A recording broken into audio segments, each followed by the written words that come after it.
Maaf tadi kepencet tombol shutdown karena baterai lowbat tadi. Oke, mungkin boleh lanjut ke saudara Sofyan ya.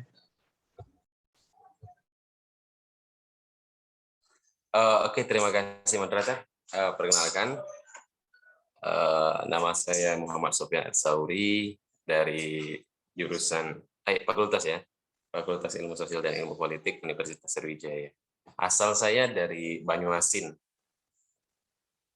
Halo Sofyan. Halo Sofyan. Halo. Mungkin ini udah ada di tengah-tengah kita nih saudara Dandi. Mungkin boleh perkenalan saudara Dandi.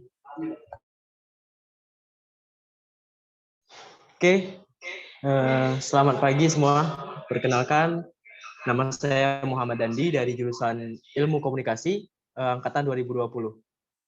Terima kasih. Salam kenal. Dandi.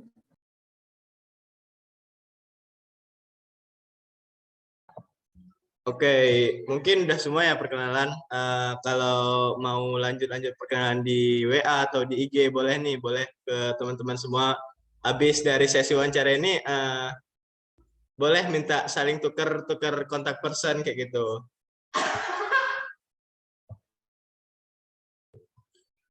Oke, mungkin lanjut langsung ke sesi wawancara ya. Untuk sesi wawancara kali ini nanti pertanyaannya itu bakal diajukan oleh kami dan misal nih pertanyaan pertama saya ajukan ke saudara Tarik. Mungkin nanti lanjut ke saudara Dandi, saudara Sofyan, terus ke saudara Holly, terus lanjut ke saudara yang lainnya. Oke. Untuk yang jawab acak mungkin ya, nanti Pak Jrul sendiri yang bakal nunjuk. Yang pertama ada pertanyaan pertama. Bagaimana tanggapan responden sekalian mengenai pelaksanaan pembelajaran online selama pandemi COVID-19? Mungkin kita udah tahu nih, kita tuh sebelumnya pembelajaran offline dan berganti langsung ke pembelajaran online. Mungkin itu udah berdampak ke teman-teman sekalian. Mungkin boleh diceritain dari awal pengalaman atau apa aja nih yang dirasakan selama pembelajaran online. Mungkin untuk jawaban pertama, boleh nih ke saudari Putri. Saudari Putri, boleh jawab nih.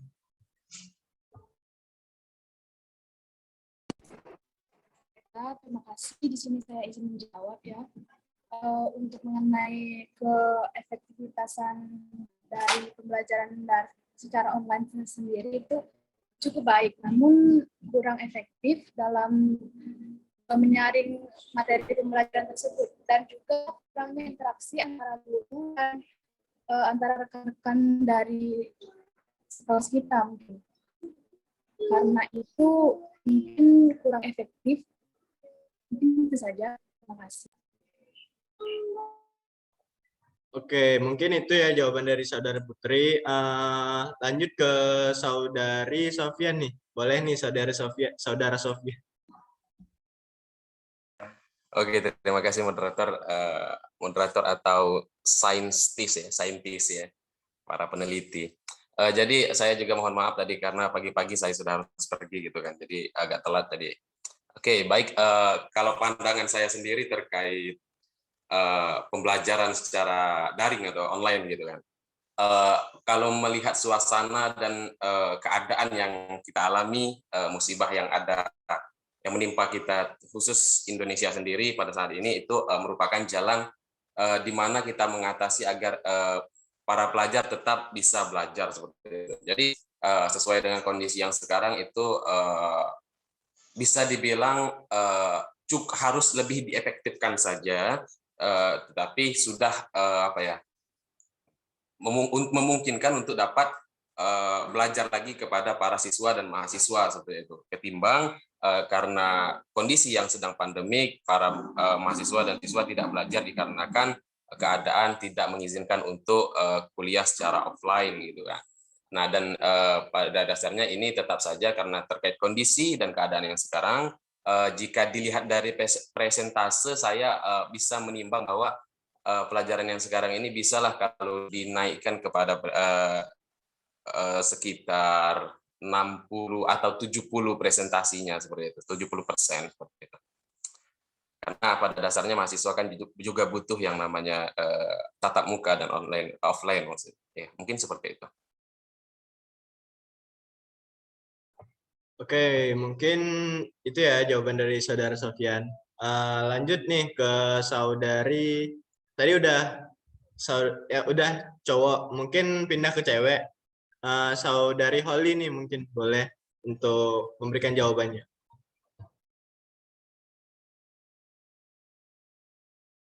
Terima kasih atas kesempatannya. Di sini saya bicara dari perspektif saya ya. Menurut saya untuk di program studi saya teknik sipil ini lumayan memumpuni, dan kalau untuk maksimal mungkin belum bisa, tapi kalau untuk dari saya presentasinya itu sekitar 80-85%, karena dari dosennya itu sendiri alhamdulillah sudah diupayakan untuk misalnya 2 device, 2 kamera, ataupun tetap menggunakan papan tulis dengan kamera yang berbeda seperti itu. Terima kasih.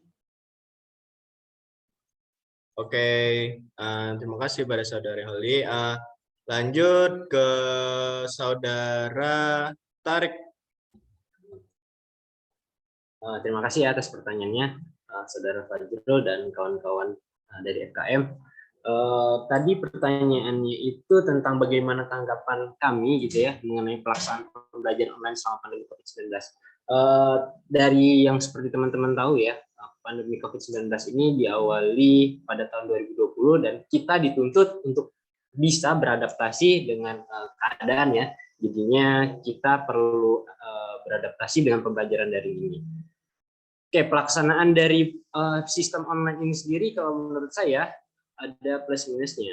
Kalau yang pasti pelaksanaan online ini sangat cocok lah mengingat kondisi sekarang yang belum memadai untuk kita melakukan kegiatan secara offline. Lalu juga banyak sekali plus minus yang mungkin nanti teman-teman bisa gali lagi dari kami semua. Ya, mungkin itu aja untuk sekarang.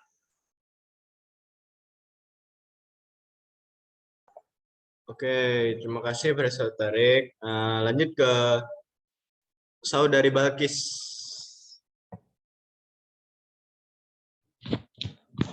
Baik, terima kasih atas pertanyaannya.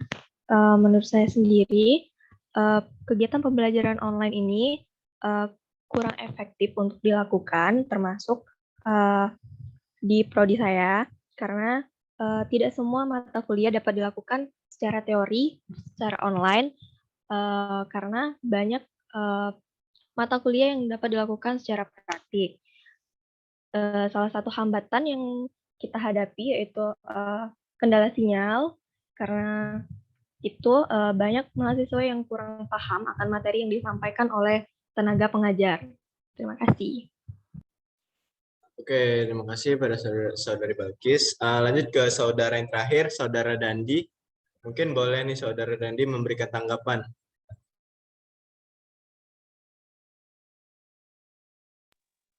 Oke, terima kasih untuk pertanyaannya tadi mengenai bagaimana tanggapan mengenai dunia perkuliahan sekarang yang dilaksanakan secara online gitu. Saya sebagai salah satu mahasiswa angkatan 2020 yang pertama kali mengalami dunia perkuliahan secara online, awalnya sedikit tertantang karena ini merupakan sistem baru. Sebelumnya 12 tahun sebelumnya saya selalu sekolah belajar itu dalam keadaan tatap muka gitu, langsung ketemu dengan tenaga pengajar. Nah, pas awal perkuliahan itu ternyata ada sistem baru, ada sistem yang namanya online. Kita nggak harus ketemu secara langsung, kita cukup menghadap laptop atau HP gitu. Jadi pada awalnya itu cukup tertantang dan tertarik untuk mengikuti perkuliahan secara online. Tapi setelah berjalan waktu, sekarang sudah masuk semester 4, saya merasa kalau ternyata nggak bisa nih, kuliah nggak bisa selamanya online kayak gini. Jadi pembelajarannya kurang efektif, dari mahasiswanya sendiri jadi kurang pemikirannya itu jadi kurang tajam. Jadi sekarang ketertarikan yang ada di awal semester tadi sudah sedikit berkurang. Berharapnya sih semoga perkuliahan secara online ini dapat segera berakhir gitu. Oke, mungkin itu aja. Terima kasih. Oke, terima kasih Saudara Dandi. Oke, mungkin udah semua nih pertanyaan pertama. Lanjut ke pertanyaan kedua. Bagaimana sih persepsi responden terhadap hasil pembelajaran online selama masa pandemi COVID-19 ini? Mungkin bisa diceritain hasilnya ataupun bisa dikalkulasikan dalam pengaplikasian dalam sehari kita. Apa aja yang bisa didapatkan selama pembelajaran online di masa pandemi COVID-19? Mungkin untuk jawaban pertama boleh dijawab oleh Saudara Sofyan mungkin. Oke, baik. Gimana tadi tuh, Pak Arti? Apa sih pertanyaannya? Apa tuh pertanyaan? Persepsi Anda tentang hasil dari pembelajaran online di masa pandemi COVID-19 ini. Terkait implementasi daripada teori yang saya dapat gitu kan daripada pembelajaran yang sudah dijalani semasa online ini, banyak sekali terkadang kekurangan ya kalau terkait materi dan hasil pembelajaran itu. Terkadang hasil dari pembelajaran itu saja yang tertulis itu dengan nominal yang cukup besar seperti itu, yang besar dan bisa dikatakan besar seperti itu. Tetapi pada realitanya, pada kehidupan sehari-hari itu jarang terimplementasikan dari teori itu ke kehidupan sehari-hari, terkhusus kepada saya seperti itu. Tetapi tidak jarang bahwa hal ini dapat memopang kami, terkhusus terutama terkadang bagi mahasiswa-mahasiswa yang sedikit ambis ya gitu. Membawa diri mereka untuk menghadapi tantangan ini seperti itu, dari melawan di mana menghadapi sifat yang seharusnya tidak malas seperti itu kan, menghadapi hal-hal yang seharusnya dia hadapi. Nah, disinilah rupanya waktu dia untuk melawan hal-hal tersebut. Mungkin dari situ mereka karena memiliki rasa ingin tahu gitu kan, karena perkuliahan daring ini kan tidak maksimal gitu kan, kurang efektif. Nah, di sini para mahasiswa yang seperti yang saya sebutkan tadi, mereka memiliki ambisi sendiri untuk menantang diri mereka bahwa mereka harus tahu hal itu seperti itu. Jadi mereka berusaha semaksimal mungkin memanfaatkan media, menggunakan pemikiran yang mereka miliki semampunya dan semaksimal mungkin seperti itu untuk menantang diri mereka. Mungkin itu ada baik ada buruknya juga. Itu, terima kasih. Oke, terima kasih pada Saudara Sofyan. Mungkin lanjut ke Saudari Holly. Mungkin Saudari Holly boleh memberikan jawabannya. Menurut sudut pandang saya, untuk dari hasil pembelajaran itu sendiri, alhamdulillah sejauh ini tidak ada kendala, tidak perlu untuk lebih mendekatkan diri kepada dosen begitu ya. Tapi untuk pengaplikasian dalam kehidupan sehari-hari itu justru sebaliknya. Balik lagi, dari program studi kami dituntut untuk banyak praktek dan banyak survei. Jadi untuk dari mahasiswanya itu sendiri lebih diaktifkan untuk mempelajari hal-hal di sekitar saja. Untuk mempelajari hal-hal di sekitar perkuliahan ataupun kegiatan-kegiatan di luar kampus itu lebih banyak yang tidak terlaksana. Terima kasih. Oke, mungkin itu dari Saudara Holly. Lanjut ke Saudara Tarik. Oke, terima kasih pertanyaannya ya. Persepsi saya ya terhadap hasil pembelajaran online ini. Kalau menurut saya, yang pasti itu bagi orang ini termasuk ke dalam pribadi masing-masing ya. Ini dari perspektif saya, ilmu yang saya dapat ketika pembelajaran online ini menurut saya kurang. Kenapa? Karena saya orangnya lebih suka belajar ketika di dalam forum, di dalam di jam kuliah itu tersebut. Ketika di luar jam, saya cenderung lebih melakukan kegiatan lain ketimbang belajar. Itu dari persepsi saya. Nah, maka dari itu ilmu yang saya dapat ketika kuliah online ini kurang, karena mungkin penyampaian dosen, lalu juga materi-materi yang disampaikan oleh dosen itu menurut saya masih belum saya resapi ke dalam diri saya. Nah, lalu juga karena jurusan saya banyak juga praktikumnya, tadi seperti saudari Holly ya, banyak juga praktikumnya, sehingga ilmu-ilmu yang didapatkan dari mata kuliah teori belum dapat benar-benar menunjang untuk saya melakukan kegiatan praktikum. Mungkin itu aja sih. Saya kembalikan ke moderator. Oke, terima kasih pada Saudara Tarik. Mungkin lanjut ke Saudari Balkis. Baik, menurut saya sendiri, dari prodi saya untuk hasil dari pembelajaran online ini kurang efektif dikarenakan prodi saya yang banyak melakukan praktik, apalagi praktik tentang kesehatan yang banyak melibatkan nyawa seseorang, sehingga untuk praktikum untuk dilakukan teori itu sangat tidak efektif. Kemudian, namun dari sisi positifnya, kita sebagai pelajar dapat lebih mandiri untuk menggali dari berbagai sumber pembelajaran untuk dapat memahami materi yang disampaikan oleh tenaga pengajar. Terima kasih. Oke, mungkin bisa lanjut ke Saudara Dandi. Oke, jadi kalau masalah persepsi mengenai hasil ya, itu kan kembali kepada diri masing-masing, kembali ke individual masing-masing, bagaimana hasil yang didapat sesuai dengan bagaimana dia berkuliah. Kalau saya sendiri,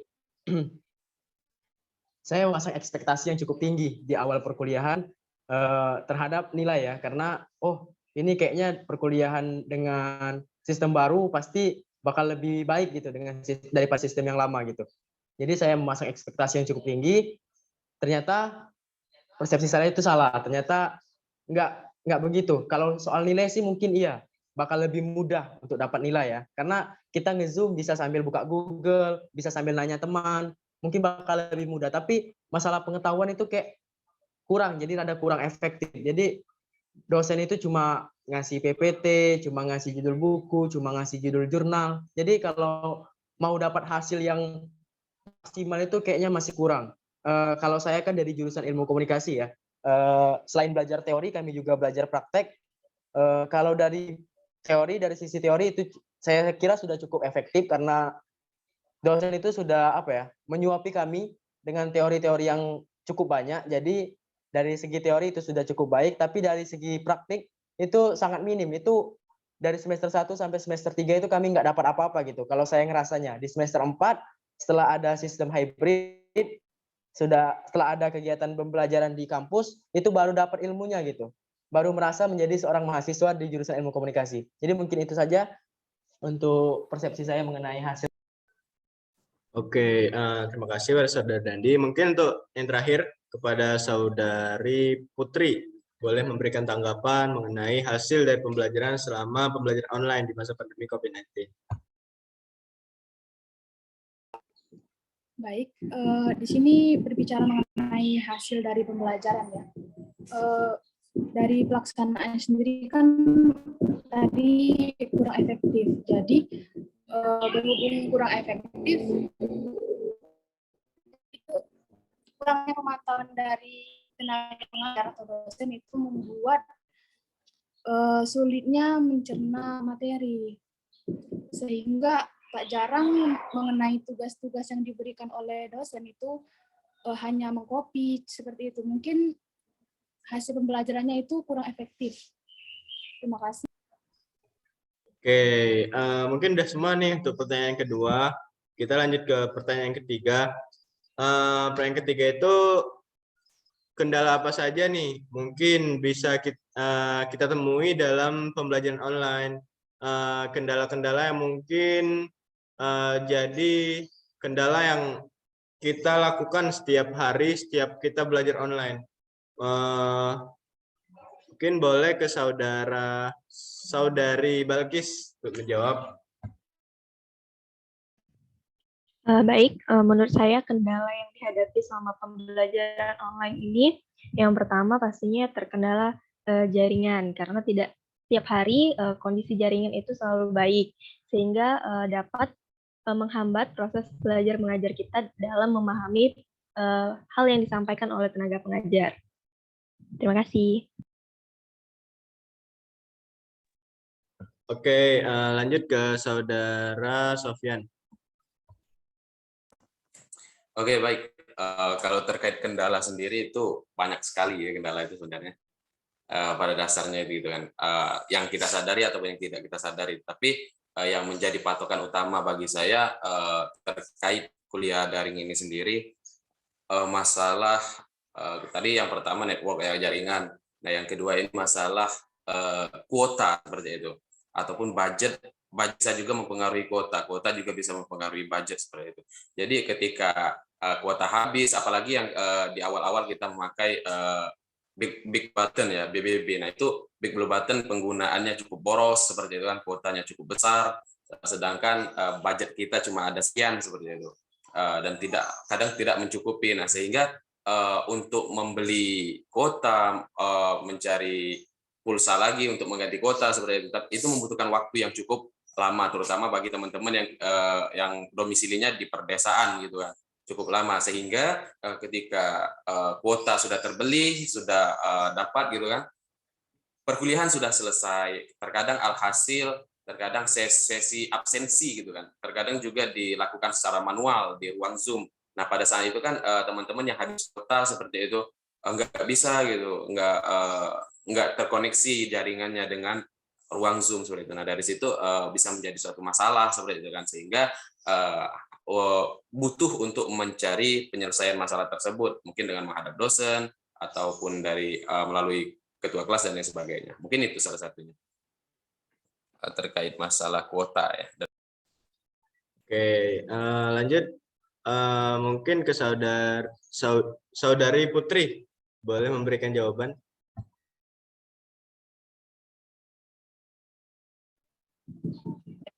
Untuk mengenai masalah jaringan ya, masalah umumnya masalah jaringan. Masalah kendala itu masalah jaringan. Untuk masalah lainnya itu seperti absen ya, absen e-learning. Untuk e-learning itu mungkin juga menjadi masalah ya, karena mungkin hari itu juga kita tidak membuka e-learning. Jadi kemungkinan besar itu juga menjadi kendala sebagai karena lupa absen. Jadi itu menjadi salah satu masalah bagi saya pribadi. Mungkin itu saya. Oke, terima kasih pada Saudari Putri. Lanjut ke Saudari Holly.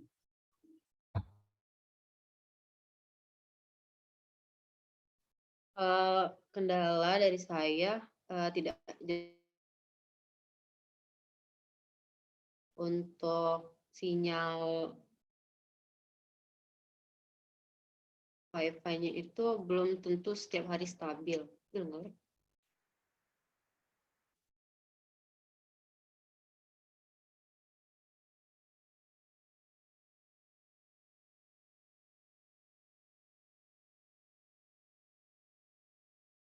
Selain dari kendala sinyal itu harus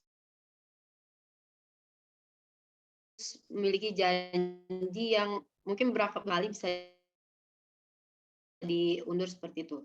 Kalau seandainya offline atau sebagainya, tapi kalau ini harus membuat janji yang benar-benar disetujui oleh dosen tersebut. Terima kasih.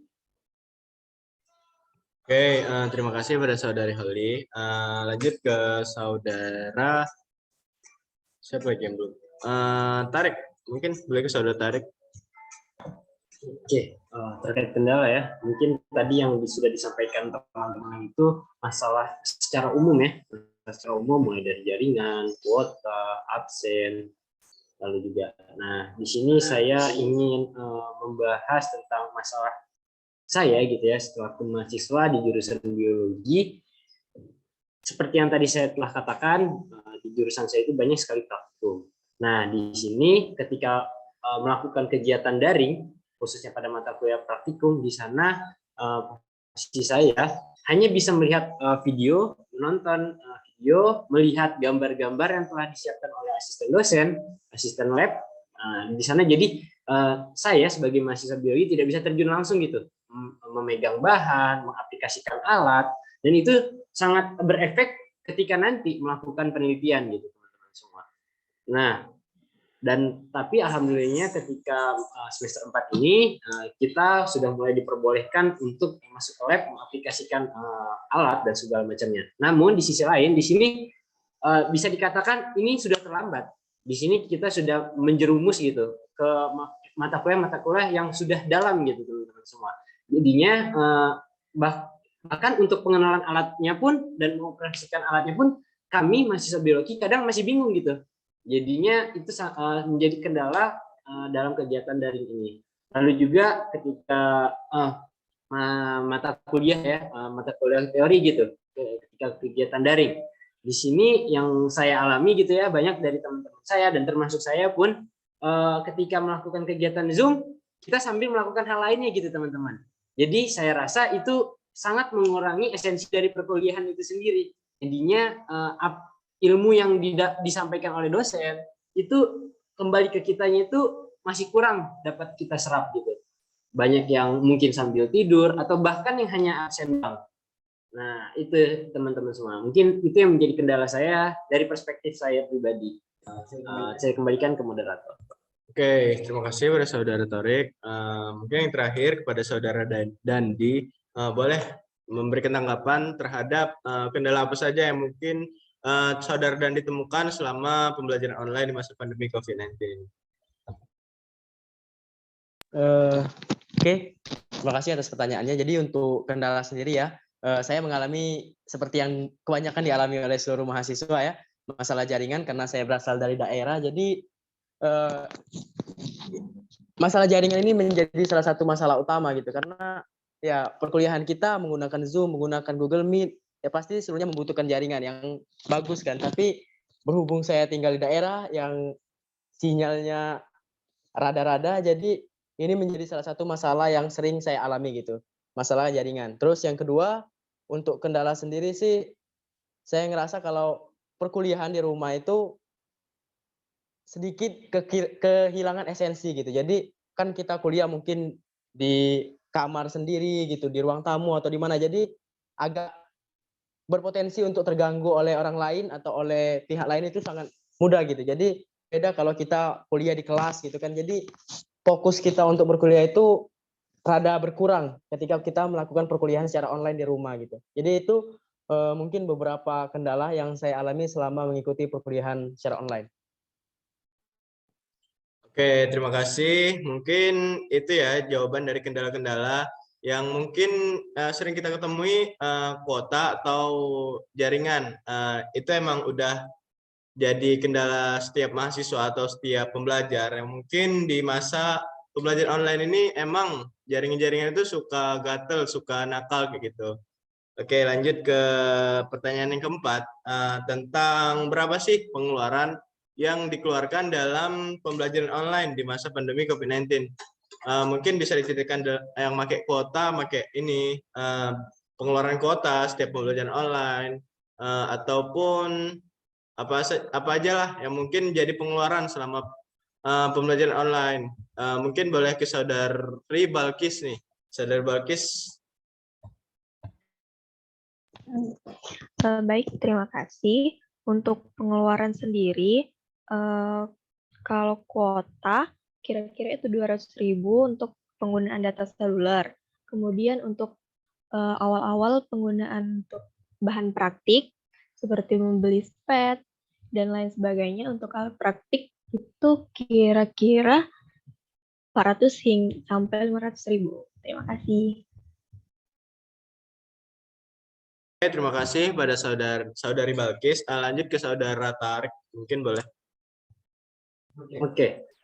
Pengeluaran yang selama pembelajaran online nih, yang pasti di sini kalau dikatakan pengeluaran untuk kuota, selama saya melakukan kegiatan perkuliahan dari semester 1 sampai semester 4 ini, alhamdulillah mendapat fasilitas Wi-Fi. Jadi untuk pengeluaran kuota itu tidak ada. Namun untuk di luar itu saya untuk kuota itu sendiri saya tetap membeli itu di sekitaran angka 50.000 per bulannya.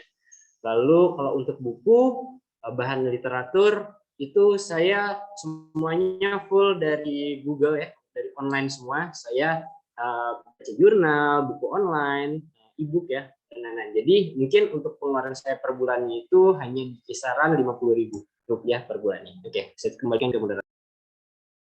Oke, terima kasih pada saudara Tarik. Mungkin lanjut ke saudari Holly.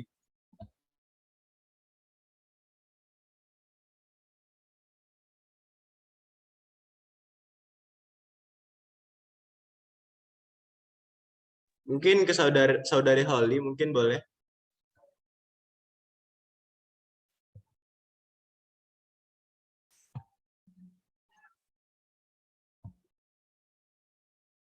Holly.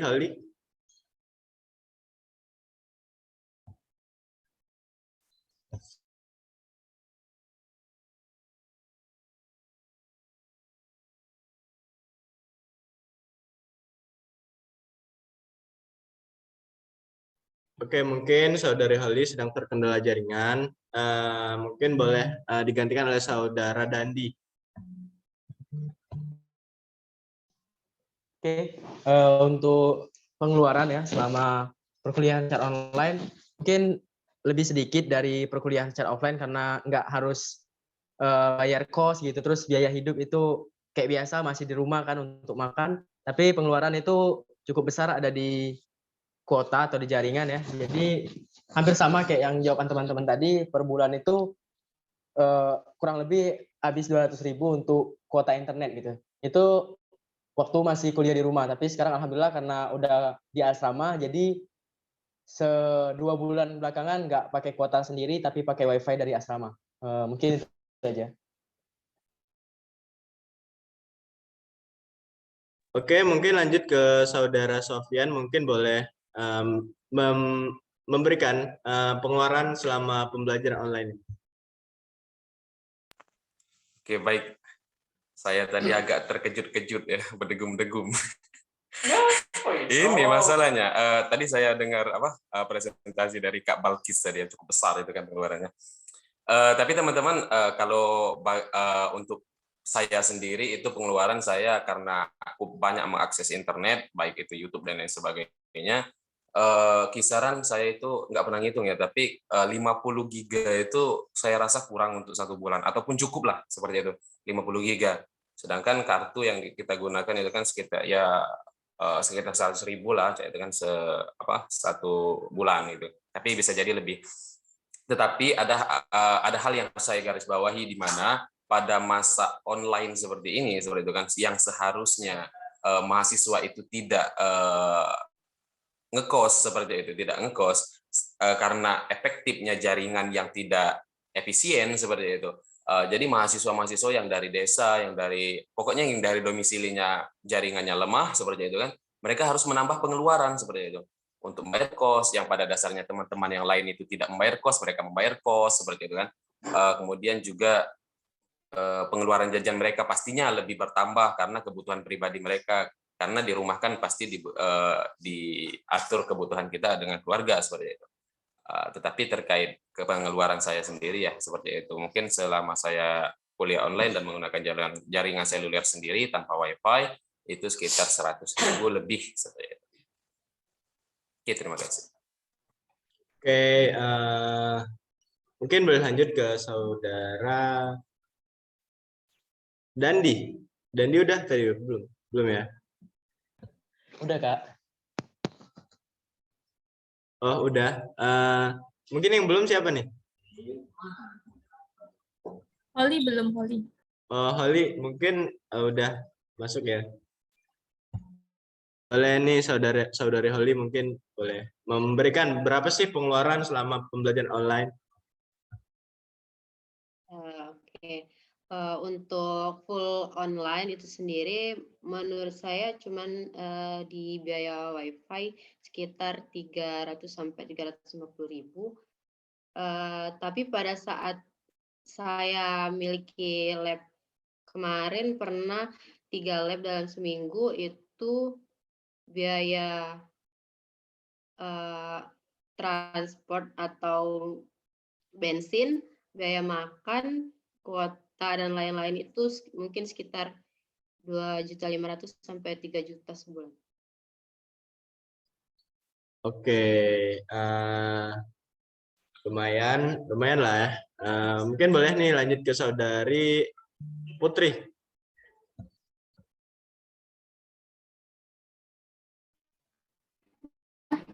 Mengenai pengeluaran ya, untuk pengeluaran sendiri itu dari prodi saya sendiri itu tidak karena tidak menggunakan praktik yang mengeluarkan biaya yang cukup besar. Jadi di sini saya hanya mengeluarkan biaya kuota yang kira-kira itu sekitar 150 ribuan. Mungkin itu saja.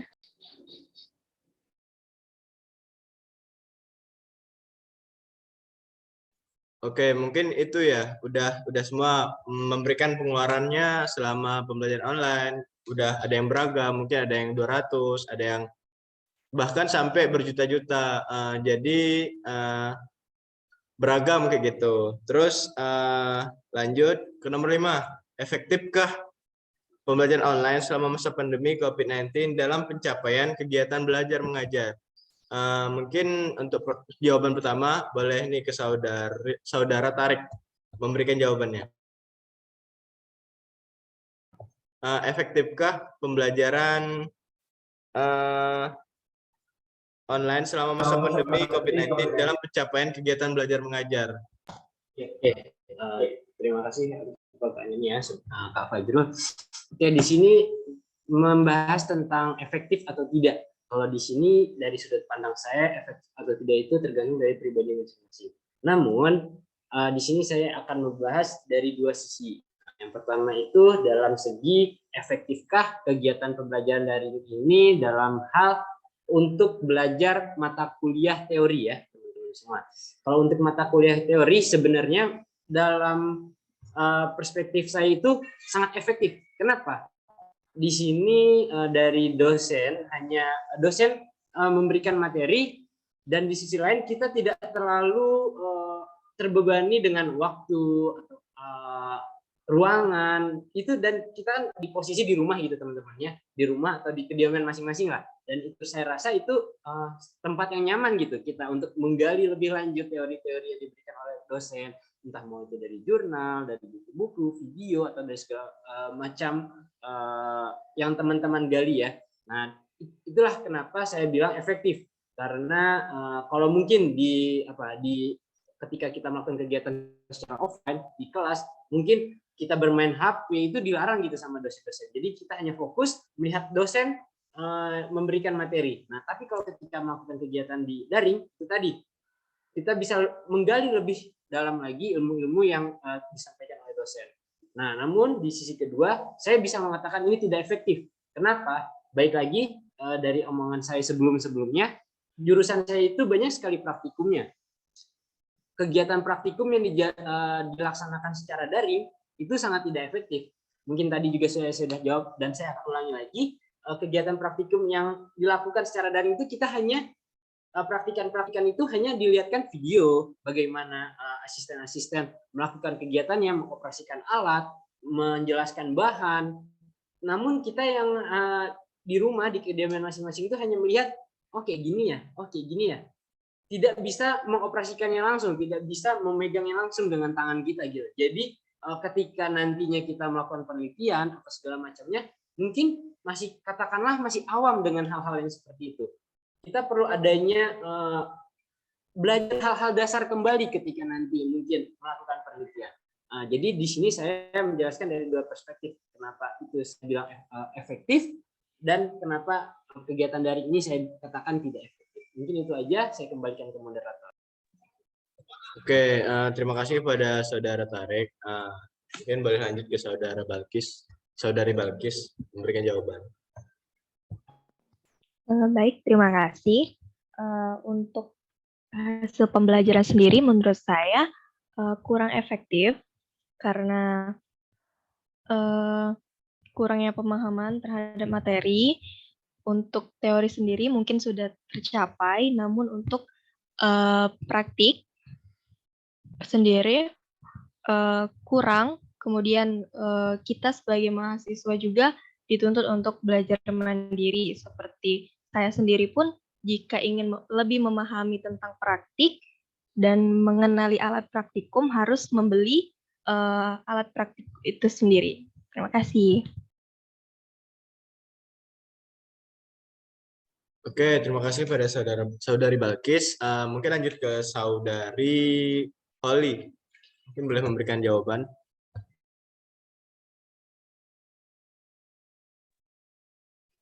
Terima kasih. Tentu menurut saya itu kurang efektif. Kurang efektif di sini menurut saya untuk di masalah waktu, di mana diharuskan pada program studi kami itu melakukan secara hybrid untuk perkuliahan itu sendiri online dan jika terdapat laboratorium harus dilaksanakan secara offline. Belum lagi teman-teman yang rumahnya di Palembang untuk pulang pergi saja itu memerlukan waktu yang cukup banyak dan juga untuk asistensi secara offline juga memerlukan waktu yang dibilang tidak bisa sekali, harus berkali-kali seperti itu ya. Terus untuk pembelajaran materi ataupun pelaksanaan laboratorium itu sendiri menurut saya cukup efektif dan tidak ada suatu hal yang tertinggal kecuali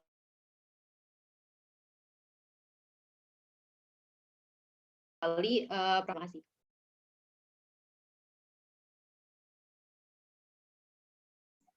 Oke,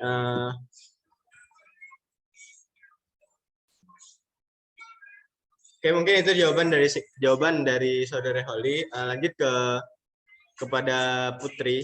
Saudara Putri boleh memberikan jawaban.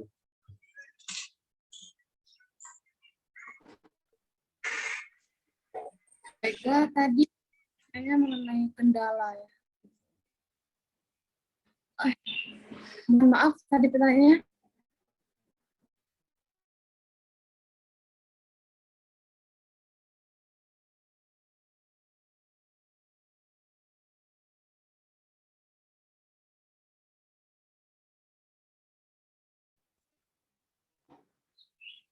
Halo, tes.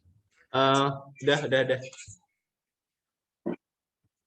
Oh, baiklah, mengenai efektifnya pembelajaran itu karena pembelajaran karena kendala-kendala yang disebutkan sebelumnya ya. Mungkin jadinya pembelajaran di masa pandemi sekarang ini menjadi kurang efektif dan kegiatan belajarnya itu kurang, dan seperti yang saya sebutkan tadi, di mana kurang interaksi antara dosen dan mahasiswanya sendiri. Mungkin terima kasih. Oke, terima kasih pada saudari Putri. Lanjut ke saudara Sofyan.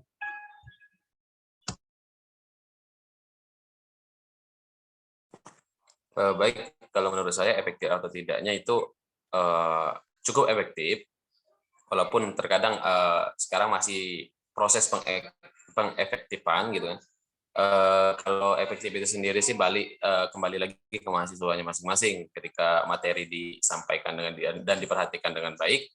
Mungkin terkait pengetahuan dan materi yang didapat pastinya akan lebih seperti itu ketimbang dengan mahasiswa-mahasiswa yang mungkin seperti saya seperti itu kan.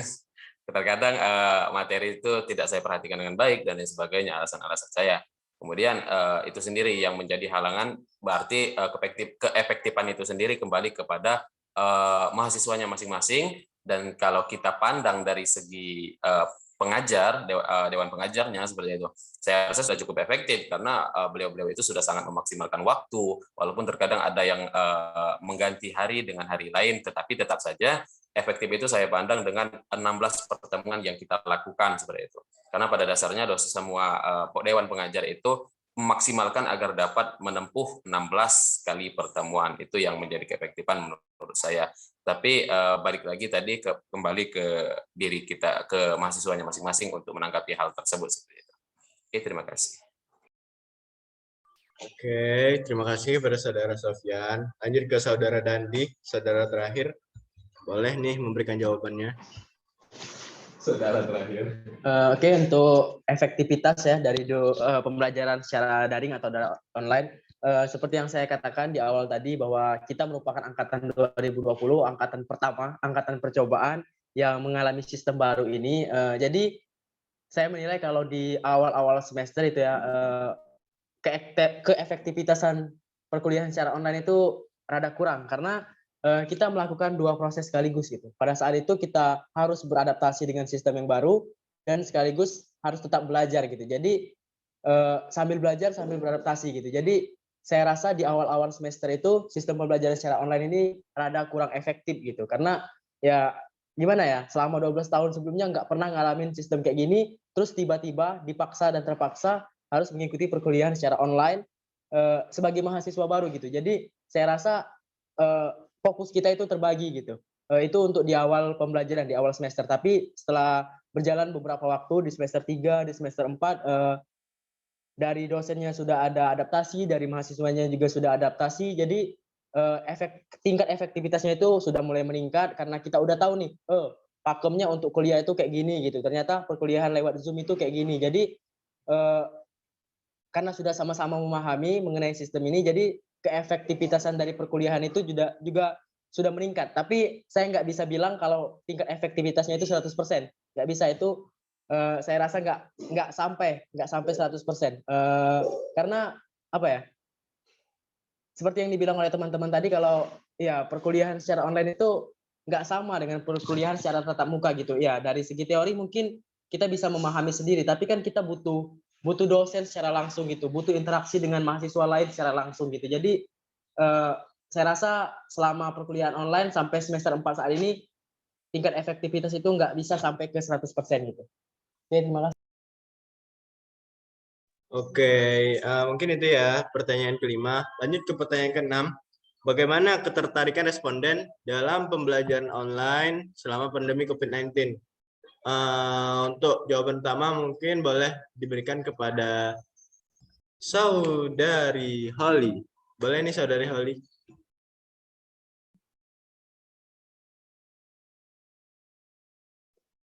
Untuk ketertarikan, menurut saya cukup tertarik dengan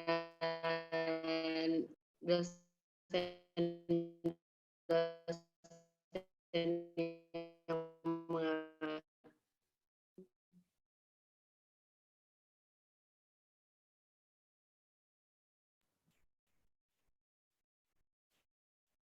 yang maaf sebelumnya nggak apa-apa ya kalau saya off cam.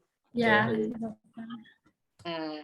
Untuk ketertarikan itu sendiri, saya cukup tertarik dengan proses pembelajaran daring ini karena menurut saya dosen-dosen yang mengajar itu lumayan tidak monoton. Seperti saya tadi ditampilkan beberapa video atau dibuat 2 device dan tetap memakai papan tulis seperti itu, dan mungkin lebih dikaitkan lagi dengan fenomena-fenomena atau kejadian yang terjadi di sekitar seperti terdapat menara yang roboh atau lain-lain sebagainya.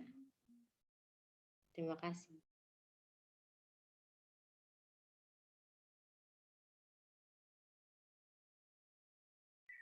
Oke, terima kasih kepada Saudari Holly. Mungkin lanjut ke Saudara Sofyan. Boleh memberikan jawaban.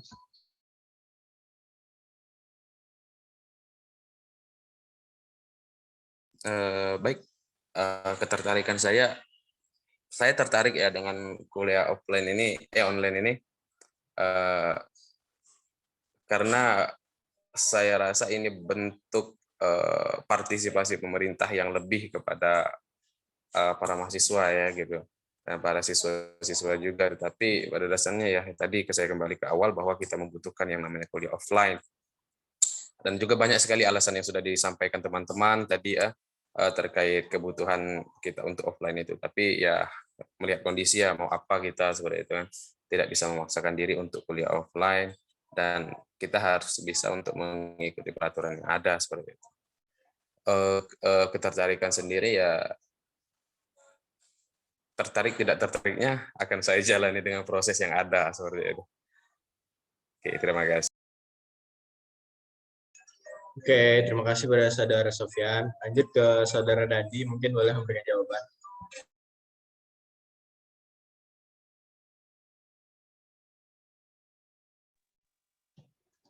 Oke.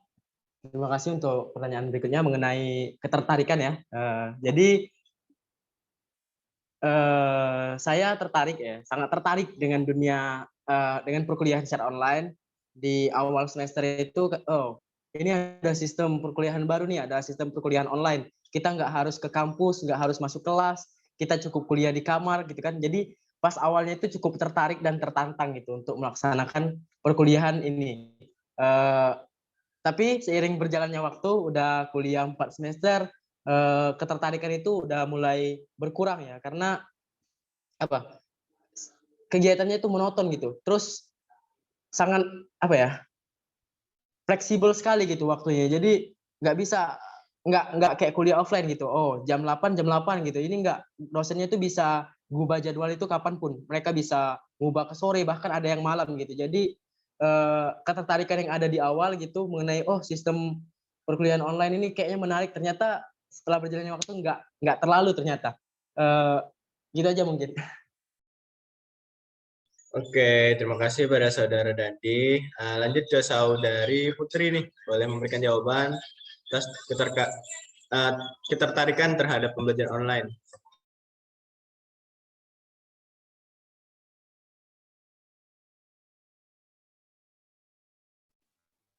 Baiklah, untuk masalah ketertarikan sendiri itu karena dari awal itu sudah melakukan pembelajaran secara daring. Jadi untuk sekarang sudah merasa nyaman karena tidak harus keluar rumah dan tidak harus mengeluarkan biaya yang lebih untuk melakukan proses pembelajaran. Kemudian untuk mengenai materi yang sulit dipahami karena pembelajaran secara dari ini itu bisa didiskusikan dengan rekan mahasiswa lainnya sehingga solusi tersebut mungkin bisa diatasi. Mungkin itu saja. Oke, terima kasih kepada Saudari Putri. Lanjut ke Saudara Tarik, mungkin boleh memberikan jawaban. Oke, terima kasih atas pertanyaannya. Kalau ditanya tertarik atau tidak, jujur mungkin kurang tertarik. Tapi di sini saya lebih ke arah penasaran ya, ingin tahu gitu. Gimana caranya sistem pendidikan daring ini bisa memberikan efek yang signifikan gitu, atas yang hasilnya baik gitu. Maksudnya mungkin di sini kan seperti yang tadi sudah diwawancara, hasilnya kurang memuaskan segala macamnya. Di sini saya ingin lebih ke arah penasaran bagaimana pemerintahan kita merekonstruksi sistem pendidikan daring ini agar bisa menarik minat para siswa mahasiswa agar lebih bisa beradaptasi, bisa lebih memuaskan gitu dalam hal melakukan pembelajaran secara daring ini. Oke, mungkin itu aja. Oke, terima kasih pada Saudara Tarik. Mungkin selanjutnya yaitu Saudari Balkis, boleh nih memberikan jawaban. Baik, terkait tertarik atau tidak tertarik, saya cukup tertarik dengan pembelajaran online karena pembelajaran yang nyantai, kadang tidak tepat waktu juga. Kemudian pembelajaran online ini juga dapat memberikan waktu yang sangat luang kepada mahasiswa, baik itu dalam menggali materi, kemudian berdiskusi, dan menikmati waktu istirahat. Terima kasih.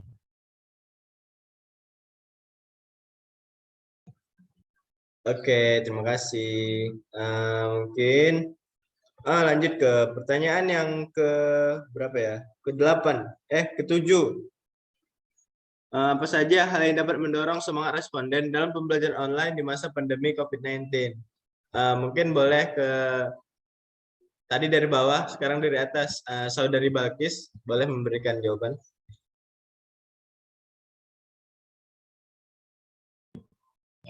Baik, terima kasih. Hal yang mendorong semangat belajar saat online ini, yang pertama, karena terkadang untuk praktik itu kurang paham.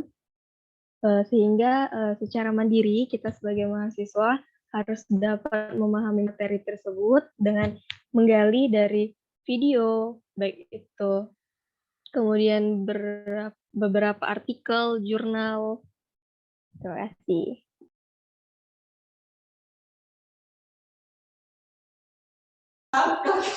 Oke, mungkin lanjut ke Saudara Tarik, boleh memberikan jawaban.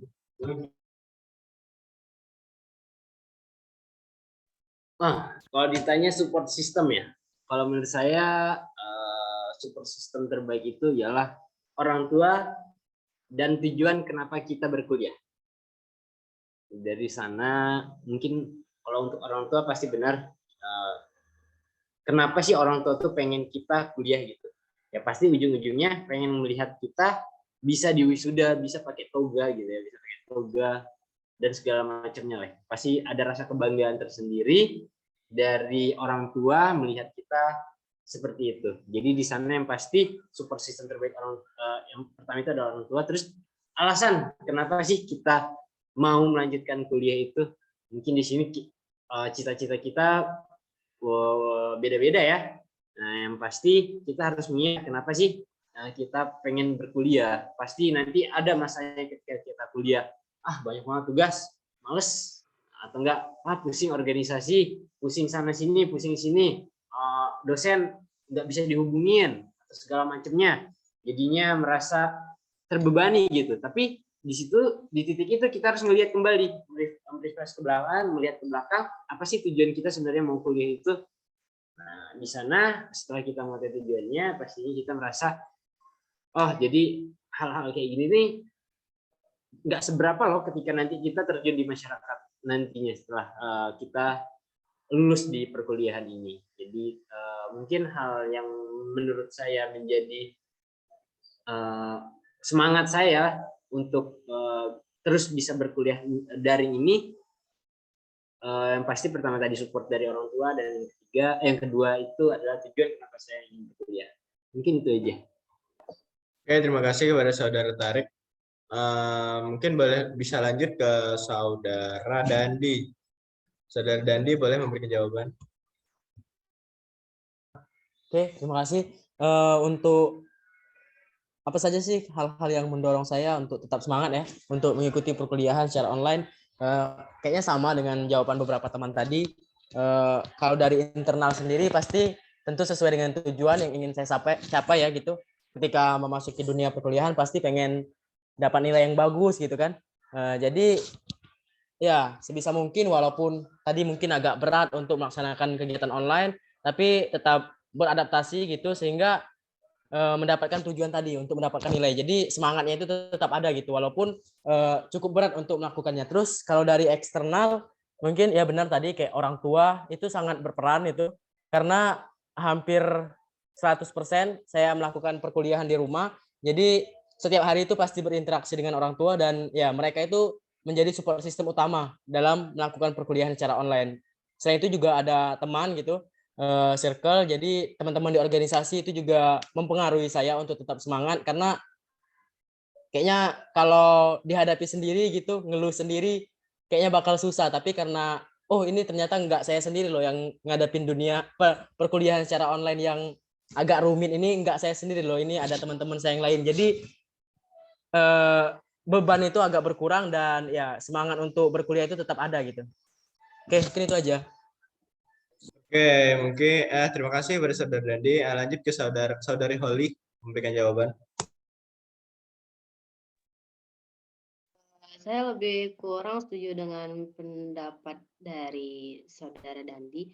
Untuk internal itu sendiri, yang ada di pikiran saya itu tanggung jawab, karena jurusan ini saya sendiri yang memilih, dan apa sih yang bisa saya dapat dari perkuliahan ini. Kalau untuk eksternal itu sendiri, yang pertama orang tua, dan benar teman-teman, kalau misal capek-capek ngelaprak gitu ya, bikin laporan bareng teman-teman gitu, jadi semangat lagi, kayak nggak kerasa capek, itu aja sih.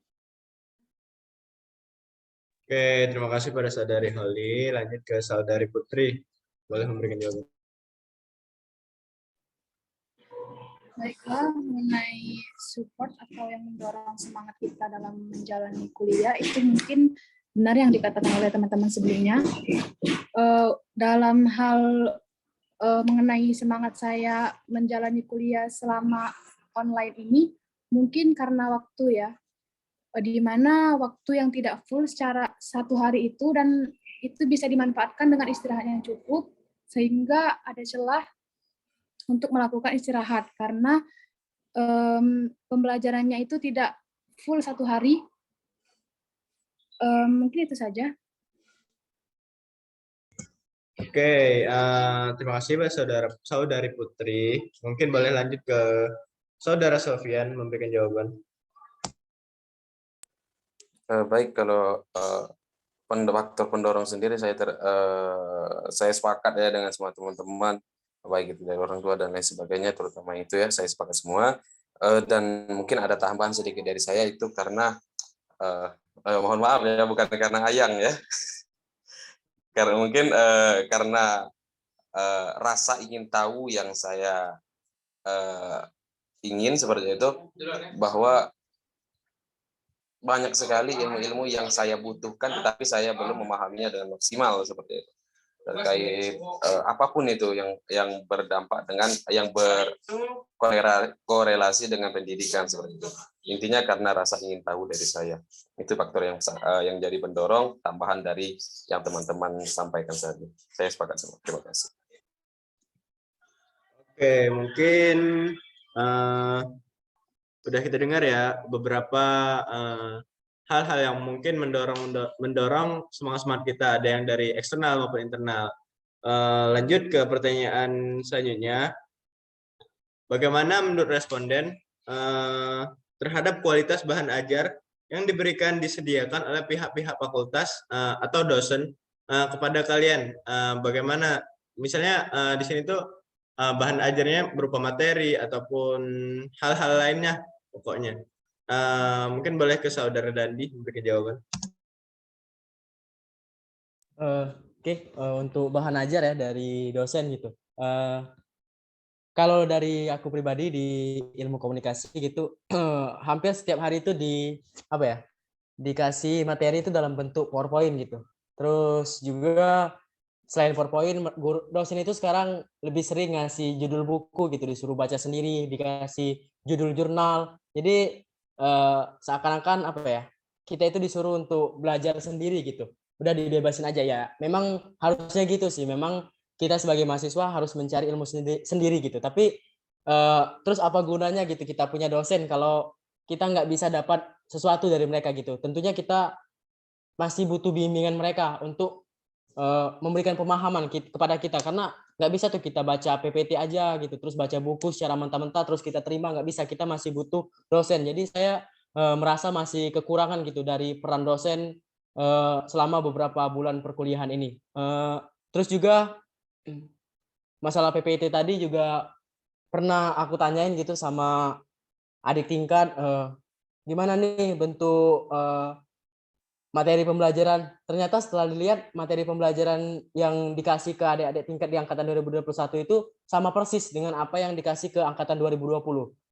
Ya mungkin kalau materinya nggak apa-apa gitu, tapi ini sampai ke contoh-contohnya itu sama persis. Jadi aku kira ternyata ini nggak ada perubahan dari dosennya, nggak ada upaya buat karena kalau masalah contoh itu pasti nggak relevan lagi kan, dari tahun 2020 masih diterapkan di tahun 2021. Jadi saya kira setelah melihat itu, ternyata nggak ada usaha dari tenaga pengajarnya untuk improvisasi gitu. Enggak semuanya, ini enggak generalisasi ya. Ada beberapa dosen yang terus mengupgrade diri mereka gitu. Terus materinya terus diperbarui, terus ada upaya untuk membuat sistem yang baru, ada lewat podcast, ada lewat video YouTube gitu. Jadi enggak semua dosen kayak gitu, tapi ada beberapa yang ya udahlah, ini materinya makan sendiri aja gitu. Jadi Dandi ngerasa kalau yang diberikan oleh dosen itu masih belum maksimal gitu. Oke, terima kasih. Oke, mungkin lanjut ke Saudara Tarik, mungkin memberikan jawaban. Oke, kalau ditanyakan tentang kualitas bahan ajar, menurut saya ada sangkut pautnya dengan fasilitas yang diberikan oleh instansi-instansi ya. Oke, mungkin kalau kita lihat ini kebetulan saya mahasiswa Unsri, kalau di Unsri itu sendiri fasilitas penunjang belajarnya saya rasa itu udah lengkap, dimulai dari untuk e-learning yang mungkin ya e-learning, lalu juga kalau dari jurusan saya dosen-dosennya insya Allah selalu update terkait materi. Namun di sini di sisi lain ada yang dari dosen itu sendiri hanya memberikan bahan ajarnya saja tanpa memberikan pemaparannya lah ya, penjelasan terkait materi yang ia berikan. Nah di sini kan memang benar kita selaku mahasiswa dituntut untuk bisa sendiri gitu, mencari bahan ajar sendiri. Dan ini mungkin korelasi antara efektif atau tidak efektif tadi ya. Jadi kita di sini harus bisa menggali terus tentang materi yang disampaikan oleh dari dosen mata kuliah. Nah, tapi terlepas dari hal itu, kita di sini juga punya hak gitu mendapat pemaparan penjelasan materi yang dari yang dosen berikan kepada kita. Lalu kalau untuk buku terus juga untuk jurnal-jurnal, mungkin dosen di sana selalu di jurusan saya selalu memberikan arahan gitu kepada kami. Yuk anak-anak, adik-adik, teman-teman mahasiswa, teruslah ya membaca-baca jurnal-jurnal terbaru, buku-buku terbaru, karena di sanalah ilmu kita gitu. Kalau kita nggak suka membaca hal-hal seperti itu, ya kita akan ketinggalan informasi gitu kan, di biologi khususnya. Mungkin di kemarin itu banyak terkait COVID, segala macamnya, evolusi COVID dan segala macamnya. Kita harus dituntut untuk belajar membaca itu semua. Karena itu ada sangkut pautan dengan ilmu yang kita pelajari gitu. Mungkin itu aja sih. Oke, terima kasih pada Saudara Tarik. Lanjut ke Saudari Balkis, mungkin boleh memberikan jawaban. Baik, menurut saya dari kualitas bahan ajar sendiri dari dosen itu sudah sangat baik, karena baik itu dari materi, video, pembelajaran. Selain itu juga dari prodi saya, setiap mata kuliah itu harus setiap kelompok itu punya dosen pembimbing, sehingga dosen ini dapat memfasilitasi kita per kelompok dapat menghubungi dosen secara pribadi, baik itu diskusi online, bertemu tatap muka secara langsung, dan melakukan video untuk lebih memahami materi yang diberikan.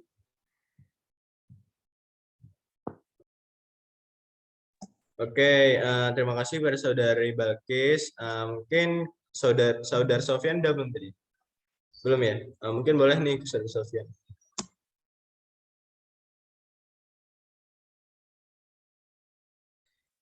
Oke, baik.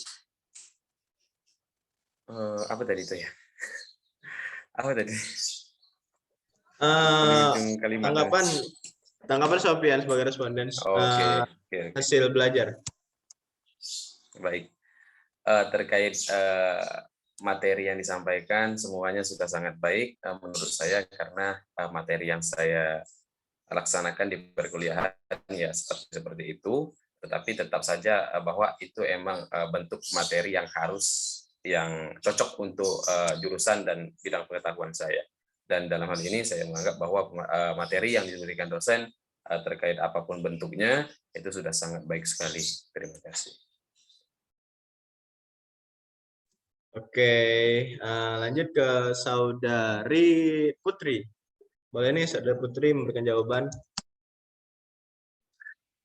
Baiklah, untuk mengenai kualitas dari bahan ajar itu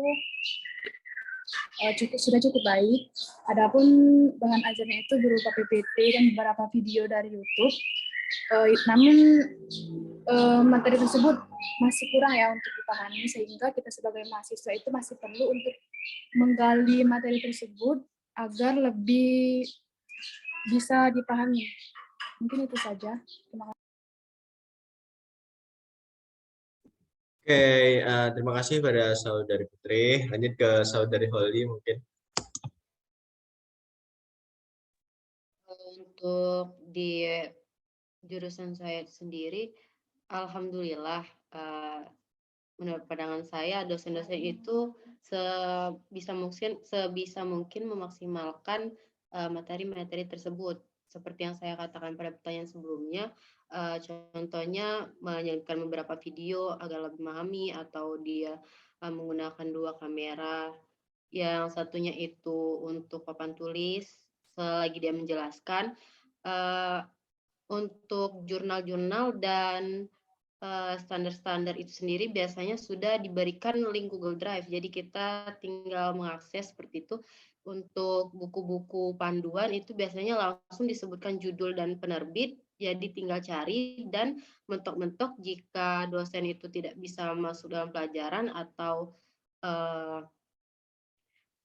tidak terdapat kendala atau sebagiannya, itu dia biasanya mengupload video pembelajaran tahun lalu seperti itu. Kemudian di pelajaran selanjutnya itu dijelaskan lagi lebih detail, dan juga biasanya kelasnya itu diganti untuk hari lain.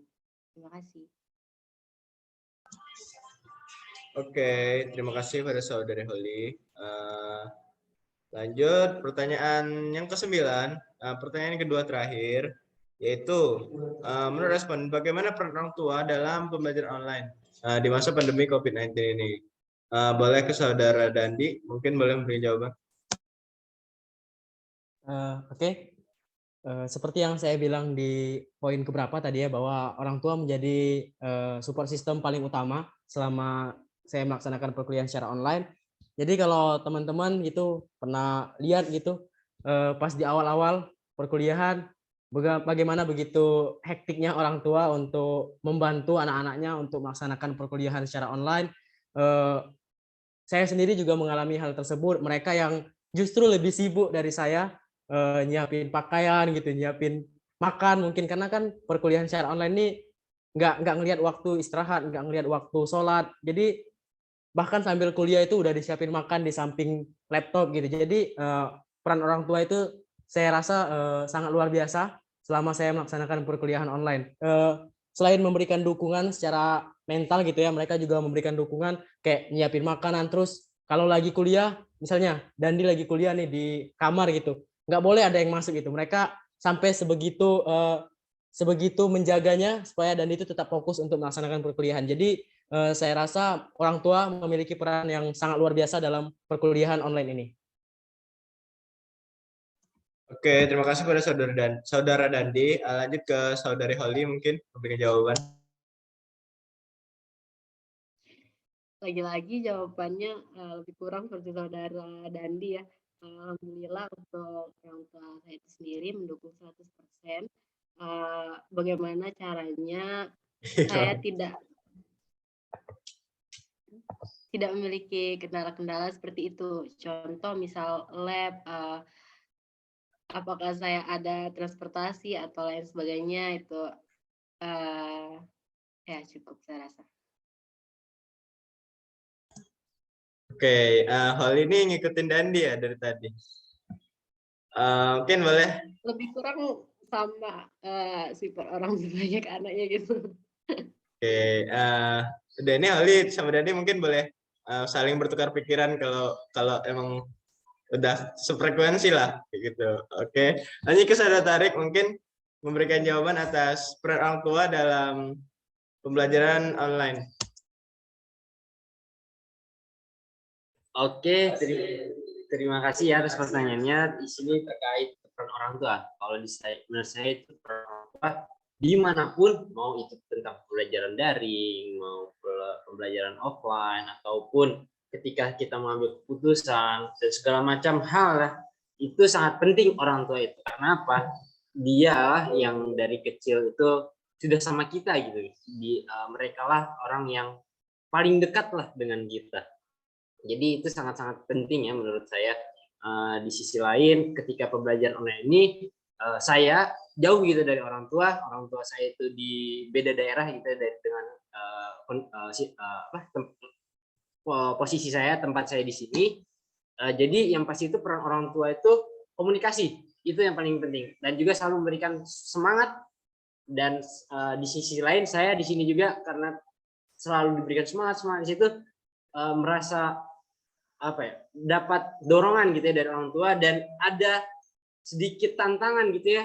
Ini orang tua memiliki ekspektasi yang luar biasa kepada saya harus mewujudkan ekspektasi mereka. Jadi di situ yang membuat saya terus gimana ya, terus semangat gitu dalam melaksanakan perkuliahan ini, mau itu tentang offline, online, dan segala macamnya. Mungkin itu aja, saya kembalikan ke moderator.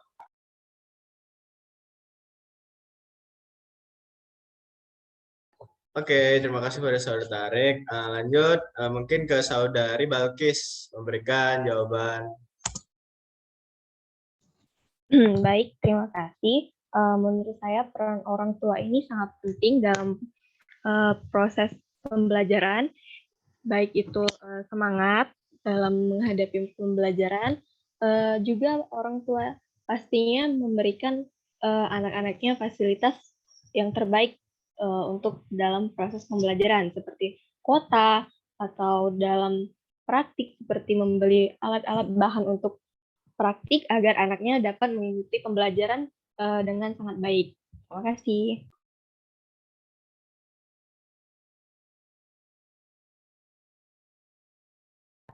Oke, terima kasih ke Balkis. Mungkin lanjut ke Putri memberikan jawaban. Baiklah, mengenai peran orang tua, saya setuju dengan teman-teman sebelumnya, di mana peran orang tua itu sendiri itu penting, di mana dalam mengawasi dan memantau secara langsung terhadap diri kita sendiri, dan juga karena orang tua di sini lebih dekat dengan kita selama pembelajaran secara online. Mungkin itu saja. Terima kasih. Oke, terakhir lanjut ke Saudara Sofian memberikan jawaban.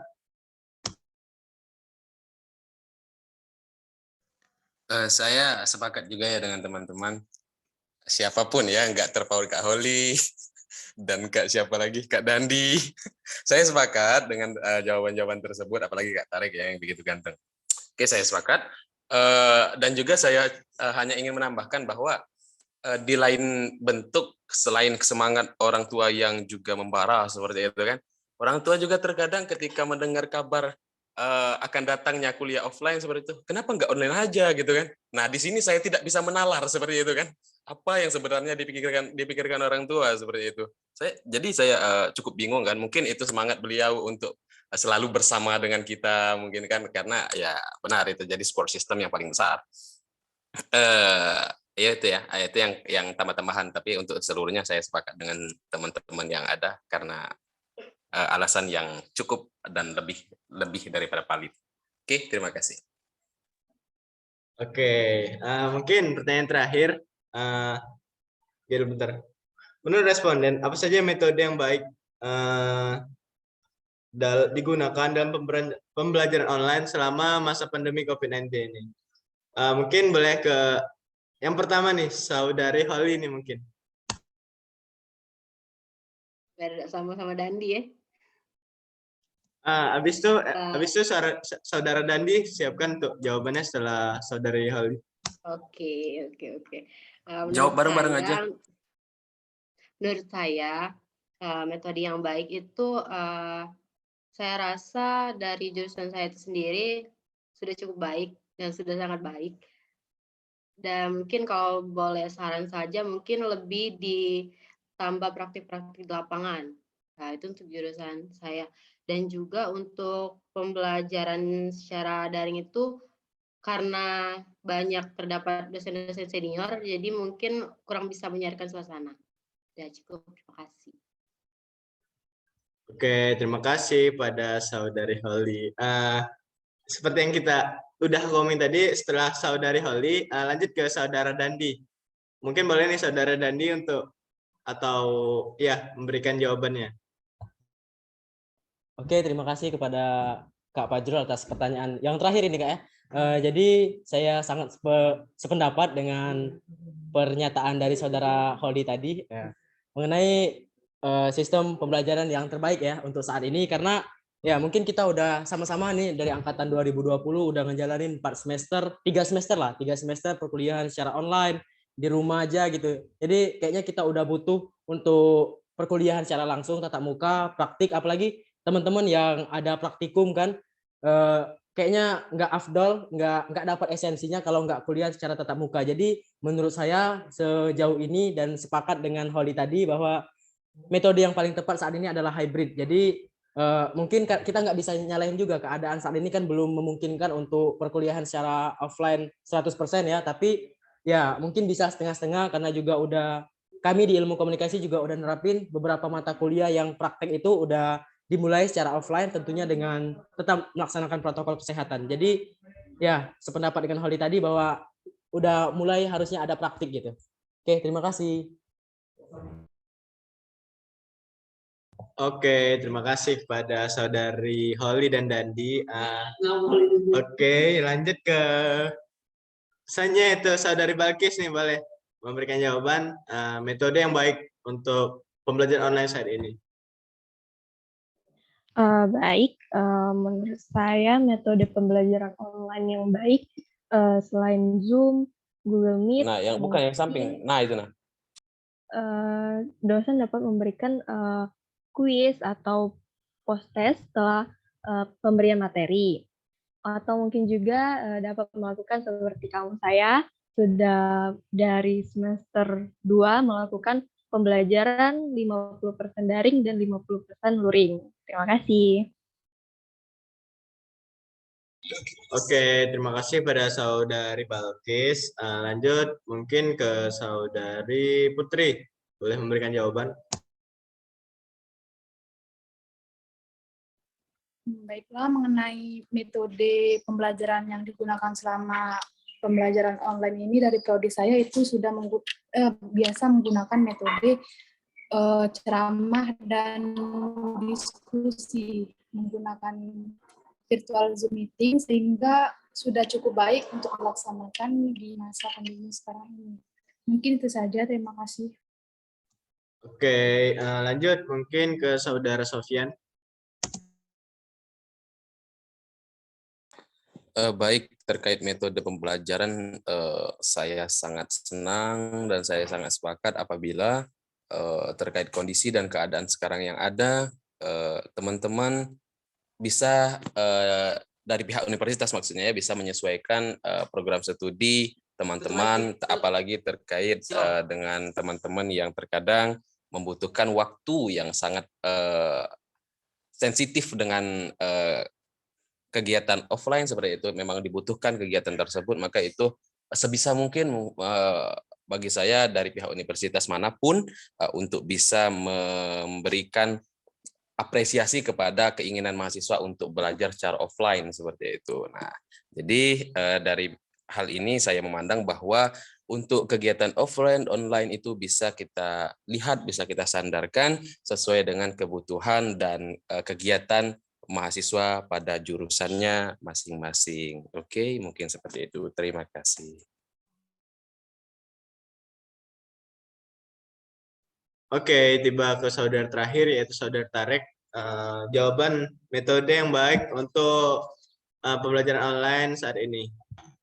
Oke, terima kasih atas pertanyaannya. Pertanyaannya cukup menarik ya.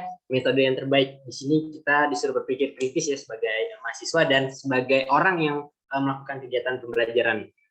Di sini kalau menurut saya itu kegiatan yang terbaik itu adalah kegiatan dengan metode hybrid. Kenapa? Di sini yang saya alami sendiri, balik lagi ke yang saya omongi dari awal, di sini saya sangat membutuhkan praktik langsung untuk kegiatan praktikum, langsung melakukan eksekusi terhadap alat-alat, bahan-bahan dan segala macam di perlengkapan yang ada di lab laboratorium. Jadi di sini metode yang paling baik untuk saat ini ialah metode hybrid.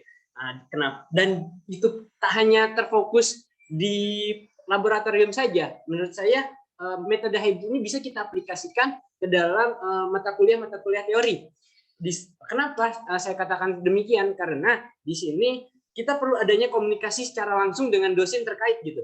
Kalau hanya sebatas via online saja, dalam jaringan saja, saya rasa itu sangat kurang gitu ya teman-teman semua komunikasi dengan pihak dosen. karena mungkin teman-teman tahu sendiri gitu keadaan lapangannya ketika kita melakukan kegiatan perkuliahan secara daring. Ada yang off cam, ada yang partisipannya awalnya 150, lalu ketika dosen ditanya apakah ada pertanyaannya teman-teman semua, nah langsung di sana dari yang 150 langsung anjlok menjadi 70 atau 100 atau mungkin 50 gitu karena takut namanya dipanggil gitu teman-teman semua. Jadi di sana kurangnya komunikasi antara dosen dan mahasiswa. Di sisi lain juga di sini juga untuk pengakraban kembali antara dosen dan mahasiswa sehingga komunikasi yang terjalin itu lebih harmonis gitu ya teman-teman semua. Mungkin itu aja, saya kembalikan kepada moderator Fajrul Khatami. Oke, dengan berakhirnya jawaban dari saudara Tarik tadi, maka berakhir pula sesi wawancara kita pada siang hari ini. Lanjut ke acara selanjutnya, itu sesi dokumentasi. Mungkin ke saudara Devi, mungkin untuk meng-SS dokumentasi kita pada kali ini. Silakan pada saudara Devi.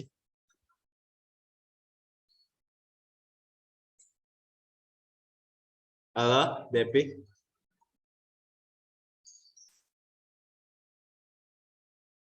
Oke, siap ya. Tunggu. On cam.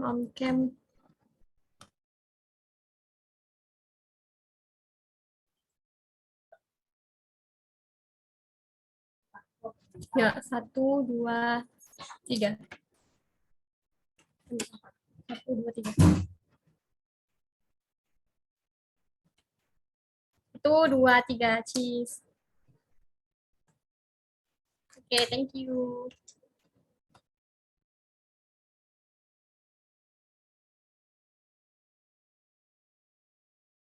Oke, terima kasih pada saudara Devi. Masuk ke acara terakhir, yaitu penutup. Marilah kita tutup dengan persamaan alhamdulillah. Alhamdulillahirrahmanirrahim. Oke, di sini aku sebagai moderator mewakili dari kelompok 5 FGD, metodologi penelitian. Di sini kami mengucapkan beribu-ribu terima kasih kepada teman-teman yang udah menyisihkan waktunya, memberikan waktunya kepada kelompok kami, dan kami meminta maaf apabila ada kekurangan, kesalahan kata ataupun pokoknya hal-hal yang memberatkan kalian. Mungkin saya akhiri. Wassalamualaikum warahmatullahi wabarakatuh. Waalaikumsalam. Untuk saudara Dandi sama Holly mungkin kalau mau Zoom itu dipersilakan.